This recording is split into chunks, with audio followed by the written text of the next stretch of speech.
अकोला जिल्ह्यातील अकोला दर्यापूर मार्गावर आज पहाटेच्या दरम्यान भीषण अपघात घडला।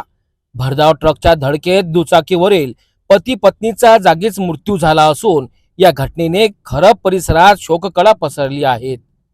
अकोला ते दर्यापूर मार्गावरील खरब परिसर आज सकाळी येथे एक हृदयद्रावक घटना घडली। शेतात जाण्याकरिता दुचाकीवर निघालेल्या दाम्पत्याला भरधाव ट्रकने जोरदार धडक दिली। या भीषण अपघातात खरब येथील विजय इंगळे आणि प्रतिभा इंगळे यांचा जागीच मृत्यू झाला। धडक इतकी जबरदस्त होती की दोघांनाही बचावाची संधी मिळाली नाही। अपघातानंतर ट्रक चालक वाहनांसह घटनास्थळावरून फरार झाला। त्यामुळे परिसरात एकच खळबळ उडाली। घटनेची माहिती मिळताच पोलिसांनी तात्काळ तपासाची चक्रे फिरवली।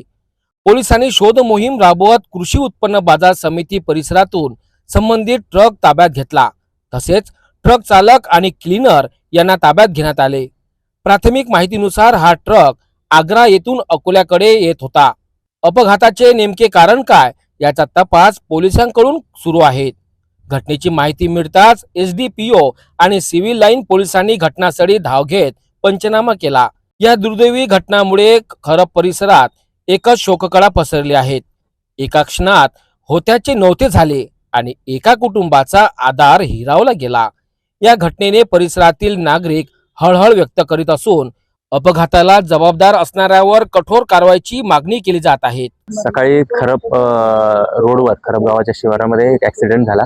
त्याच्यामध्ये पती आणि पत्नी जागेवर दगावल्याची माहिती मिळाली। आपण तात्काळ पोलीस मदत त्या ठिकाणी पोहोचवली, ॲम्ब्युलन्स गेली, त्यांना सिव्हिल हॉस्पिटल येथे आपण ॲडमिट केलं। त्यानंतर जी काही प्रत्यक्षदर्शी होते त्यांच्याकडून आपण वाहनाचं वर्णन घेतलं।